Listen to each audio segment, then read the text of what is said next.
You're listening to the WaxPackHero Sports Card Minute, a podcast where we discuss both the hobby and business sides of collecting. I'm your host, Mike Sommer, and I want to help you buy, sell, and trade your way into a collection you'll love.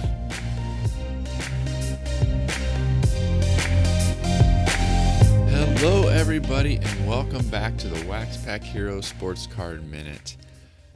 I tell you what, over the last week or so, I've been having a lot of fun interacting on Twitter. I put out a couple Twitter conversations that people have really been engaging with, and it's probably going to lead to a future topic or two for the podcast. One was about grading and why people grade, and what about grading do people feel makes the card more valuable? And then most recently, I put out a poll that was talking about, in the sports card world, if you could own a company in the sports card world, what type of company would you own? A supplier company, a manufacturer, Beckett? And there's some pretty interesting responses to that poll, and the reasoning that people were giving was pretty interesting. So I had a lot of fun going through that and engaging with all of you guys on Twitter this last week, and that will probably turn into a future podcast episode. Well, today's episode was a lot of fun for me to record, and it is an interview with Jesse Carey, who is an author and a podcaster that I've been reading for probably 10 years or more. And I knew he was a big sports fan, but I wasn't really sure how much of a background he had in sports cards. And we had been chatting offline, and we I guess I learned a few things that said this could be a fun interview and an interesting perspective that we don't often hear. And so Jesse was an avid collector when he was younger, still loves sports, still thinks very fondly on those days of collecting when he was younger, but isn't actively collecting today. And so the conversation, we kind of go here, we kind of go there, and just kind of talk about his memories of collecting when he was younger. And I think it's an interesting perspective that I enjoyed hearing, and I hope you do too. Well, we've talked before about how there are a ton of new and returning collectors in the hobby. And as we'll find out in the interview, Jesse is not yet returned to the hobby, but there's a lot of other people who are. And one of the things that everyone who's coming back to the hobby or getting in for the first time needs to do is to learn a little bit. And one of the great ways to do that is through different collecting groups, whether that is on a forum, on Facebook, or whatever. I've been talking about Underdogs and the breaks that they do and the price point that they've got for new and returning collectors. But one of the other benefits that the Underdogs have is a pretty avid Facebook group. And there's a lot of collectors there who are helping new and returning collectors learn about what's going on, learn about what these different sets are that are being broken, and some other strategies that they can use to collect affordably and get back up to speed on this fun but sometimes confusing hobby. And so, as my plug for Underdogs this week is not about the breaks this week, but is about their group on Facebook. And I would encourage you to join that. You can go to Facebook, search for Underdogs, and I think you'll be glad that you found them. I think you'll be glad that you point some of your friends to checking out both their breaks and their Facebook group. And so remember, always bet on the underdog. In my opinion, our guest today, Jesse Carey, is one of the most engaging personalities in podcasting. He's a journalist, he's a podcaster, he's been a part of the Relevant podcast for over a decade, and he's also an avid sports fan who co-hosted another podcast with former Bears linebacker Sam Acho. Jesse, welcome to the show. Mike, thanks, man. Very, very flattering intro there. Yeah. I have to have people make sure that they've got a feel for who it is that we're dealing with today. I brought Jesse onto the show to talk a little bit about card collecting, similar to what we've done with some other guests. Jesse brings a little bit of a unique perspective that we haven't heard from yet on the show, and so I think you guys will enjoy the conversation. Jesse, let's start a little bit by just getting to know you a little bit more. What sports teams are you a fan of? So I kind of have an eclectic mix of sports teams, some good, some terrible, objectively. I live in Virginia Beach, and so it's a weird area for sports because we don't really have like a regional team, right? And so the closest we have is DC. That's kind of what we claim because it's kind of in Virginia. And so but I was never like a fan of now the Washington football team. But when the Expos moved to to DC back in the day, I kind of shifted my allegiance to them because I was like sort of a Baltimore fan because that was sort of the closest regional team we had. But so for baseball, the other thing that sealed the deal with the Nats for me was their first draft pick as the Washington Nationals organization. So when they switched over from the Expos to the Nats, was Ryan Zimmerman, who is from Virginia Beach, from my hometown, went to UVA. And, and he actually just won last year a World Series with the Nats. So I'm pretty hardcore Nats fan. I try to go a couple games a year. On the football side, my dad is a big Steelers fan. And my dad's a fan of the great teams that were cool, like in the 70s. So he loves the Celtics, the Steelers, kind of those teams. Sure. But I was never, I didn't really have a team. I loved football. But I married into, when I started dating my wife, I was only like 19, and her family bleeds green. Like she's from New York, and they love the New York Jets, which it's a very difficult time to be a New York Jets fan. Yep. We had a couple of fun years during the Rex Ryan time. So that's for baseball and football. Now for basketball, I grew up. So, I'm 37.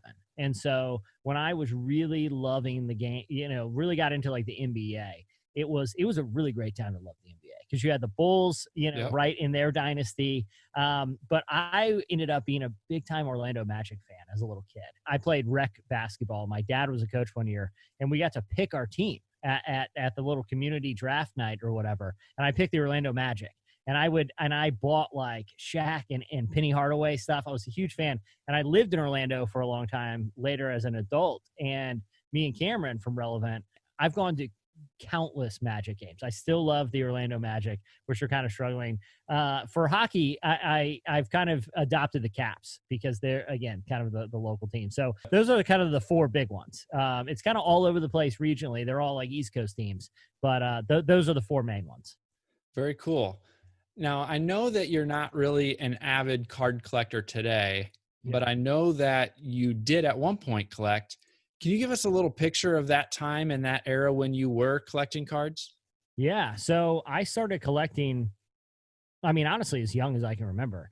Both me and my brother played Little League Baseball. And we're all about, every Saturday during the summer growing up was at the ball field, So at that time, this is kind of early 90s, card collecting was a big deal. It was just something that kind of kids did. And it was I think the cool thing about card collecting then, especially kind of pre-internet, was it was a way to kind of brush up on players and stats. Like now kids, like I have a 7-year-old son, and he always wants to look at my phone to like look up sports scores and stats. But when we were kids, it was either you had the newspaper or you could collect cards, and they would have all these kind of interesting stats on the back. And it was just kind of cool to have your own collection and kind of trade with your friends. The other cool thing, one of the reasons I kind of got into it when I was a kid was I liked going to and these are kind of relics of the past. They might still exist, but the baseball card shop, like I loved going there. They not only like later in life, as I got older, I was into like comic books a little bit, but and those stores, those kind of memorabilia stores kind of transitioned to that a little, but like there was nothing more fun on a Saturday afternoon than talking your parents into driving you to the card store, because that was really the only ability that we had at the time to kind of know the value of cards too. Like that was sort of the R&D. And so it was a blast, man. That was, and all my friends did it. And so it was really fun to kind of, get together and kind of chop it up about our card collections. Yeah, I think that's really cool. Yeah, it was either Beckett magazine was the price guide that everybody tracked down, or going to that card shop was something that we all tried to do. Actually, I, as one of my side hustles, just opened up a card shop in our area. And so nice. We've got kind of a pop-up card shop within one of the other shops within our town. So it's a lot of fun. And yeah, I think you're right. I think that is one of those foundational things. One of the things that I love now about sports cards is how they have a tendency to connect us to our past. And I think about some of the cards that I have today that I get out and I look back on, and I can just almost picture myself sitting in my room, trading with my friends, doing those types of things. And those players still bring, nostalgia to me and bring back some of those memories. And so I thought maybe we could dig in a little bit to that era for you that you had just referenced. You mentioned Shaq, you mentioned Penny. What were some of those other favorite players and favorite cards that you had from when you were collecting? Yeah, so for the basketball end, and I showed you this before we started. I think it's like 14 different Shaq rookie cards. Okay. Because Shaq was my favorite player for Orlando. But on the baseball side, my brother was a big King Griffey Jr. fan. At the time, I mean, still, I think his rookie card is probably one of the most valuable cards of the contemporary era. It's sort of, I mean, I'm no expert, but I mean, from my understanding, that's sort of like the one of the crown jewels of the early 90s. Yeah, his Upper Deck rookie is still one of the ones that people try to track down. Yeah, it's like the Honus Wagner of our generation. And so my brother really liked King Griffey Jr., so I felt like I couldn't like him. So this is free steroids and all the controversy, but I really like Barry Bonds. And for some reason, like Wade Boggs, I really liked. A lot of the Oral Hershiser, Nolan Ryan. I was just looking through. Right before we started recording, I was telling you, I went into my attic and just grabbed a handful of cards because I have boxes of them. The other thing was, it was anyone that was on the Dream Team. At that point, Barcelona, the original Dream Team, I was right in kind of the prime time for that. So anyone on the Dream Team, it was cool to get one of those cards. Yeah, you can see, the people at home can't see, but right behind me on my wall, I've got the Jordan Dream Team wall stickum that they made. And so I'm still rocking the Dream Team. I have a Larry Bird, Magic Johnson autographed kind of portrait behind me. Yeah, it's been really fun too. And the other thing that kind of made me want to bust out some of my old card collections was I'm rewatching The Last Dance. It was just such a fun time for particularly the NBA, but baseball too. Like, I feel like baseball in the culture its kind of cultural relevance has sort of declined a little bit as one of the major sports. But I mean, this was prior to, any sort of like steroid scandals or, there was that strike one year, but even that, it bounced back pretty strong. And it was really kind of every kid knew all the famous baseball players, And so, it was just a fun time to get in. Everyone probably says that about their generation. I'm sure like kids today will be like, wow, man, LeBron and D-Wade and Kobe. But I really do feel like we were right in a prime time to be into collecting sports memorabilia. Yeah. And you were just talking about it, and we were hitting on it before we started recording, but you kind of had mentioned that you hadn't looked at some of these cards for years and years. Yeah. But you could hear the excitement in your voice about thinking back to when you were actively collecting these, and you can hear that connection to those memories. What do you think it is about cards like this that create that connection? I think honestly, it's sort of like the childhood nostalgia thing, like it's when you find like your old baseball glove in the pull it out of the closet, or maybe look at pictures from like Little League. For anyone that was involved in like sports as a kid, I feel like there was this real sense of community. Like, it was so impactful as like a human, as a person, to be involved with organized sports at the time. And, you learn so much, whether, playing with a team and kind of just learning the rules. And there was something about, and I see this in my son now, who's getting into, this is his first year playing fantasy football, and we're kind of teaching him the ropes. But I think it's something about when you're introduced to sports, and particularly like kind of the charm and design of cool looking cards, as a kid, it makes the world seem really big. It's like, oh man, there are these guys that are in ballparks. I can't even imagine how big they are. And man, look how cool these cards are, these photos. And, it kind of gives you a sense of kind of the magic in the world, that it's hard to replicate that later in life. And I think when you look back on them, especially cards that you had when you were a kid, it's hard not to see them through the eyes of 11-year-old you, not 37. Like Right. if I were to see a contemporary card of, like Joel Embiid or something, we think, oh, that's cool. It's that he's a great player, but I see it through my adult eyes. When I look back at some of the cards that I just pulled out of my attic, I got a David Robinson card here, and it's like I see that David Robinson card like I did when I was 11. Yeah, I think there's something to that. I think when you're a kid, and even as an adult, the cards can sometimes provide a tangible connection to the game and to some of those players that you otherwise wouldn't have. And then now, as we think back about some of these cards we had as a kid, it provides that connection to the past. And so, yeah, I think there's something to there. You had mentioned earlier about going to the card shops when you were younger, and that the aspect of community that brought. And, much of your career has been spent working for an organization which created content that helped people find that intersection between faith and culture. And one of those reoccurring topics that continues to come up is our human need for connection and community. Yeah. And for many, that community is one of the primary reasons why they collect today. Do you have any thoughts on why that idea of community and being a part of a community of like-minded people is so powerful, I guess, regardless of what community we're talking about? Yeah, for sure. I mean, I think, community is not just how we kind of establish our values and kind of put our values into practice. Like, so if I value like hard work, right? It's one thing to just maintain that value, but it's another thing to see it applied with other people and see how those relational dynamics kind of come together.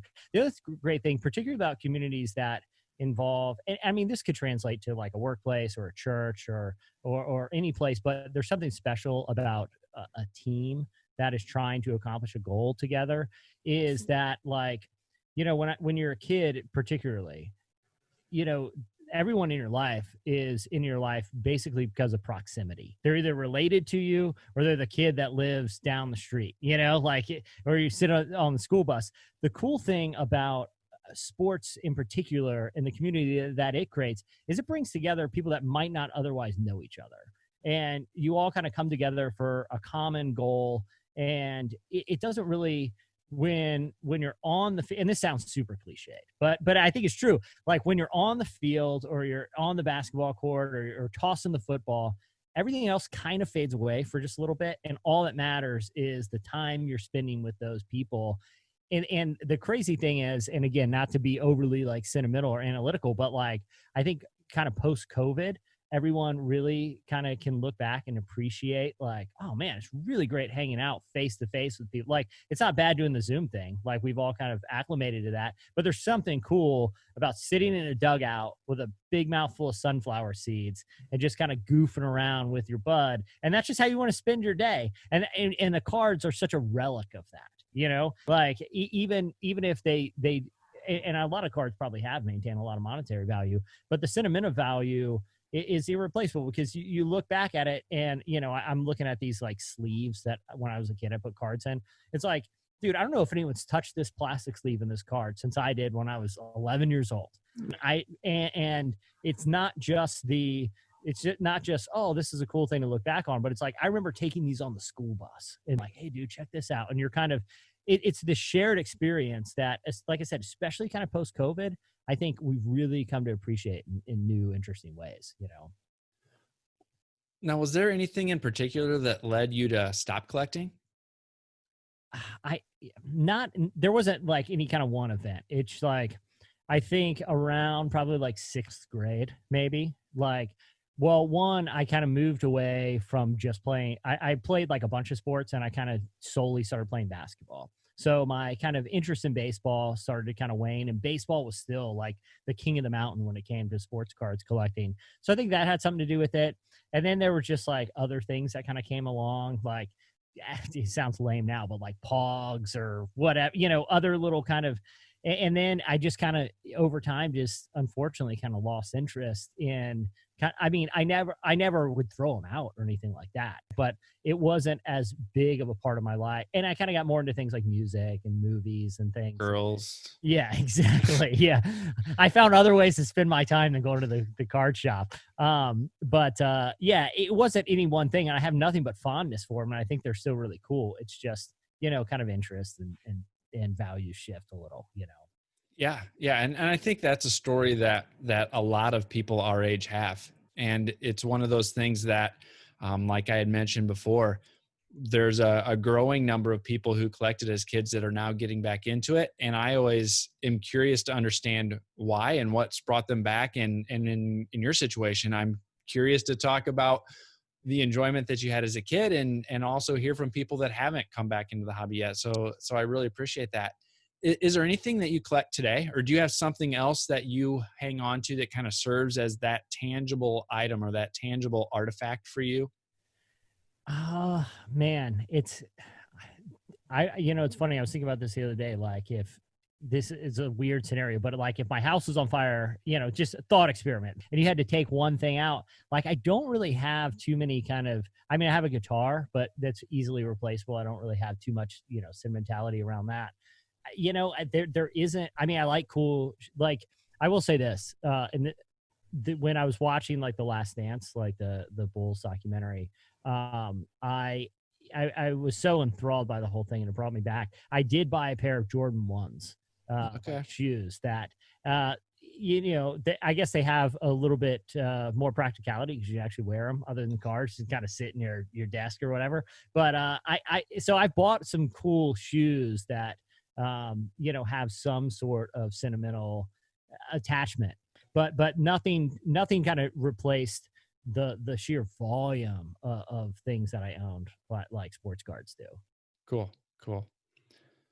Well, we're sitting here talking. I've been asking you all the questions. Do you have any questions Yeah. for me?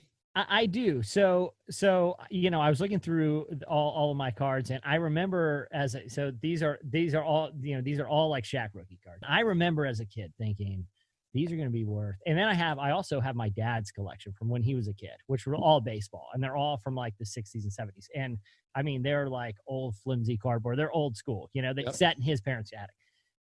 So when I was a kid, I was like, dude, when I grow up, if I play my cards right, they're going to be worth a fortune. What is, in terms of like the monetary value of some of the stuff that we used to collect, do a lot of the stuff kind of still maintain their value? There is still value for some of them. A lot of them aren't worth what they were when we were kids. Yeah. But some of the superstars, the Jordans, are going to still have value. And there's Jordans that, they're worth anywhere from $1 to a couple $100, depending on what you have. The Jordan rookie is still through the roof as one of the most sought after cards. Shaq has had a pretty good resurgence over the last year or so. His values have started to go back up, and his rookies can range anywhere from a couple bucks to 100 or more for some of the parallels. Like I saw in what you flashed to one of the Topps rookie cards, and there's a gold parallel on there that this summer was selling for $100 or more for parts of that. Yeah, there's one with the whole name and team name at the bottom were gold as well. Okay, cool. But yeah, that was the one I was talking about. And so, but those are still anywhere from $10 to $15 for a couple of those that you showed me. Yeah. And those vintage cards from the 60s, for sure, depending on who it is and what condition it's in, some of those can still be worth hundreds or a couple $1,000s too, depending on who it is. Who are so when I was a kid, it was like Topps was sort of, they were like the working man's, and had Upper Deck, which they cost a little bit more. And then we had Fleer and like Flair Ultra, I think. Fleer Ultra, yep, and Flair, yep.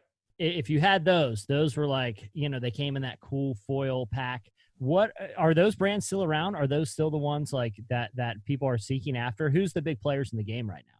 Yeah, so that was one of the big things that has changed since we were kids, that instead of there being like 5 or 6 or 7 different brands competing, there's now things are consolidated to where the sports leagues have given exclusive rights to the manufacturers. Okay. So Topps is still around, and they have the exclusive rights to baseball cards, Okay. to use the Wow. player names and logos and team, the full licensed product.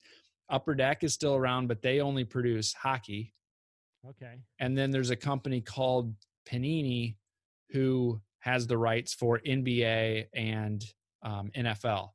Now, Panini owns the trademarks to a lot of those old brands. So Score and I'm trying to think of the other ones, Playoff, Donruss, some of those types of names. Panini owns the trademark to those. So they still create the cards with those brand names on them, but they're all owned by one company. And so that's a little bit of they have kind of a monopoly for their sport today. Yeah. So they might still release 5 or 6 different sets, but it's all just brands under the same parent company. So the other thing, because like I said, I have a 7-year-old who's a sports fanatic, particularly NFL. I mean, he'll watch anything, but he loves the NFL. You mentioned you have a retail shop, right? Yep. You said? Yep. So do you see a lot of younger people kind of being introduced to the hobby? I've seen that happen more and more over the last couple of years. There was a good period of time where people were really worried that kids aren't collecting these days. There's no products for kids. There's not as many kids. It's not like when we were younger and it seemed like every kid on the street collected cards. Yeah. And I would say it's not near as popular as it was then, but there's still a good mix of younger kids collecting. The presence of things like Pokemon and Yu-Gi-Oh and some of these other like games, Magic, the card game and that type of stuff has probably pulled a little bit of that interest away, as well as so much digital entertainment. But there are still kids who are collecting. The national convention and the national card shows, you'll still see a good number of families there with kids, but it's definitely not to the same level as it was when we were young. So as someone who is a pretty avid collector still, what are if you had to give me your 3 like most cherished, it doesn't have to be most valuable, but the 3 that you personally most cherish in terms of your collection, what would they be? Yeah, so the first one that I always go to was a 1986 Topps Thad Bosley card. Okay. He was an outfielder for the Cubs, and he was the top card of the first pack that I ever bought. I was just getting into cards, just getting into being a fan of baseball, and I knew he was a Cub, and that's all that mattered to me. Yeah. And so I still anchor back to that first year of collecting and that first card that I ever got out of a pack. And so that is one that I think I would anchor back to. One of the other ones that's been really fun for me recently was earlier this year, I got a 1969 Nolan Ryan card, which was his second year. And it was the last card I needed to complete a 1969 complete set. Oh, wow. And so it's still probably worth $100 or so, but it being one of my favorite players, his second card, completing that old vintage set, that one stands out to me to be one of my favorites. And then I think the last one that I would point to is not necessarily a single card, but I've got a couple of the binder pages worth of Jordan cards from when I was younger. Wow. And also growing up in that sweet spot of the first three-peat. Jordan was one of my favorite players, grew up in Central Illinois. So the Bulls were, first and foremost, one of the favorite teams that I had. And it took a lot of wheeling and dealing to get some of those Jordan cards that I've still got. And so I think back to those days, trading cards with friends and trying to get those missing Jordans that I didn't have from that several year run. I'd say those couple pages of Jordans stand out to be pretty meaningful to me too. Yeah, that's awesome, man. Yeah, I mean, Jordan, well, especially you have the regional connection too. He's kind of had, I feel like The Last Dance has given a little bit of a cultural resurgence. I mean, he's always been like Michael Jordan, but yeah, I mean, there's just something, one other, anecdote I was thinking about. I went to the high school I went to. It was a kind of a smaller Christian school, and our area, kind of Hampton Roads areas put out a lot of athletes. We've had David Wright, Ryan Zimmerman, Allen Iverson, Michael Vick are all from here, Alonzo Mourning. But the school I went to was a big baseball school. At the time, the baseball team had won like 12 state championships. And so like BJ Upton went to our school and was drafted right out of there. But a lot of guys would come to our school to try to make the baseball team because they knew scouts would come. And there was a guy who I went to school with who ended up getting drafted. He was in the minor leagues for a while and ended up playing some middle relief in the Rangers, kind of kicked around for a while. But anyway, his father was so proud, not just of his son kind of making the big leagues, but I remember distinctly of when his baseball card came out. And he would drive around to, any of the places where any of our parents worked, just to show them, hey, this is my son. And he's on a baseball card. And I just remember it was a big deal that he got drafted. It was a big deal he got to play in the major league. It was a big deal, you get to see him on TV every once in a while. But the big deal is like, look, he's on a baseball card, and this is look, who knows what's going to happen career-wise, A baseball card is forever. You know what I mean? Like, this is printed on ink and paper, man. And it was a meaningful thing. And I think that I still think about that sometimes, and just how what a unique time sort of in sports, but also sort of culturally, where we created these relics that were really special. And that, like you said, like it's, the one that you would put up right there with like Michael Jordan and some of your rare cards is one that might not have the monetary value, but it's got sentimental value. That's what I think is really cool about looking back at this stuff is like, the prices and collector, sort of the commodities are going to kind of fluctuate. But man, cards that are meaningful to you as a person, there's something special about that. And that's really cool, man. And it's been cool reflecting on it and kind of looking through some of the old stuff that meant a lot to me as a kid, Very cool. Very cool. Well, thank you for taking a few minutes to join me today. I really appreciate it. But before we go, what are some of the projects that you're working on right now? If you wanted to talk a little bit about that and let people know where they can follow along and follow you.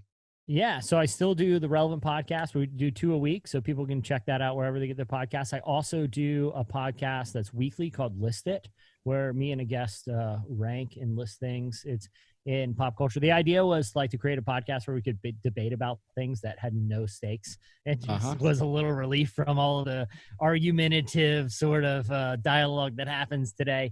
And another one is sort of like this. I just posted episode 3, but it's sort of a true crime sort of mystery podcast about disappearances in national parks called Hiding Something. But all of those are wherever you can get your pods. So yeah, people check them out. It'd be great. But yeah, man, this was fun. I appreciate it, Mike.